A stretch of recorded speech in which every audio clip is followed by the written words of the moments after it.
அமெரிக்காவின் புளோரிடா மாகாணம் இப்போது ஒரு வரலாற்று சிறப்புமிக்க ராணுவ காட்சியை கண்டிருக்கிறது. பேட்டில் இன் த டே இந்த பெயரை கேட்டாலே ஒரு அதிரடி ஆக்ஷன் படம் பார்ப்பது போன்ற உணர்வு ஏற்படும்.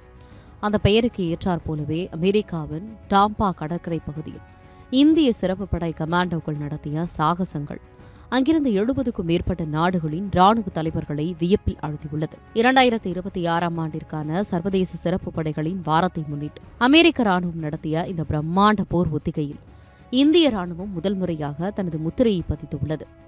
இந்திய ராணுவத்தின் மேற்கு மண்டல தளபதி லெப்டினன்ட் ஜெனரல் புஷ்பேந்திர பால் சிங் தலைமையிலான உயர்மட்ட குழு இந்த நிகழ்வில் பங்கேற்று இந்திய ராணுவத்தின் வலிமையை உலகிற்கு பறைசாற்றியுள்ளது. கடற்கரை ஓரமாக நடந்த இந்த நேரடி போர் ஒத்திகையில் தீவிரவாத எதிர்ப்பு நடவடிக்கைகள், காடுகளுக்குள் புகுந்து தாக்கும் முறை மற்றும் இமயமலை போன்ற உயரமான பகுதிகளில் நடத்தப்படும் போர் யுக்திகளை இந்திய வீரர்கள் செய்து காட்டினர்.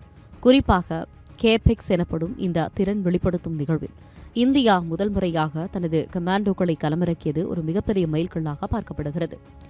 அமெரிக்கா மற்றும் இந்தியாவுக்கு இடையிலான பாதுகாப்பு உறவு எந்த அளவுக்கு பலமாக வளர்ந்திருக்கிறது என்பதற்கு இந்த பேட்டில் இன் த பே நிகழ்வே ஒரு சாட்சி.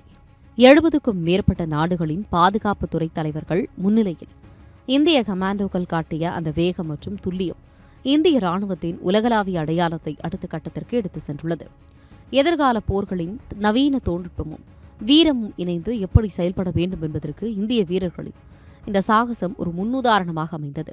வல்லரசு நாடுகளின் கமாண்டோக்களுக்கு இணையாக இந்திய சிறப்பு படைகள் நிகழ்த்திய இந்த டாம்பா அட்டாக் இப்போது இணையதளங்களில் வைரலாகி வருகிறது.